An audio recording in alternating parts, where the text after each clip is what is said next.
送院途中嘅故事緣起都好多年，我諗係2016年，好想寫一個關於創傷嘅故事。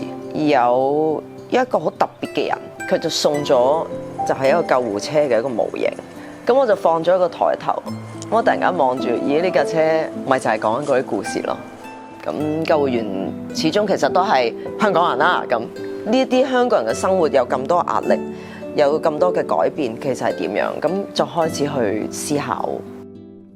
我寫呢一個劇本嘅時候，俾我煩到嘅救護員係海量咯，即係任何一個 friend，佢話佢識一個救護員，我就已經話：咦，我可唔可以同佢傾下偈啊？咁我問過好多嘅救護人員，咁佢哋都真係差唔多全部都係不約而同講就係：一個飯盒分開3次食，就係佢哋嘅日常生活。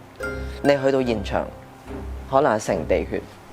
你就係你喺一種血液食飯當中咁樣穿梭喎，咁所以我覺得呢班人佢哋講係點樣去排解自己嘅創傷㗎？準備過床，1、2、3。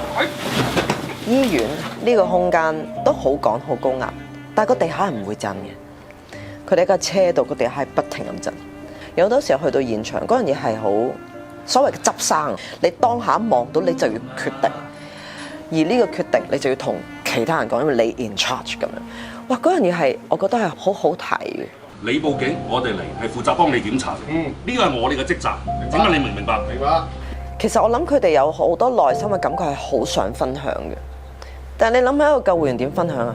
唔通你翻去同老婆仔女講啊？係咪你人生你見到咁多個悲劇，你點啊食下飯同佢哋講咩？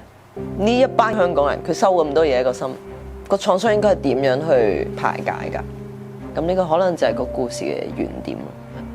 其實我喺拍嘅時候咧，我唔係好大嘅重點去拍醫護嘅每一個步驟過程，因為呢個唔係教育電視嚟㗎嘛。我亦都唔係想重塑香港有啲咩意外㗎嘛。因為呢個亦都唔係個電影嘅原點。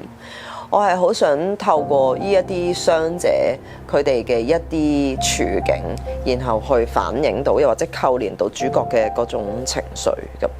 呢個係都幾得意，因為佢有一種好似段落，遇到某啲人、遇到某啲事、遇到某啲人嘅反應嘅一種咁嘅感覺。呢個係好開始嘅時候已經決定，因為即係上映途中就係佢係一個 journey 嘅部分，咁所以佢有一個故事有一個流動感。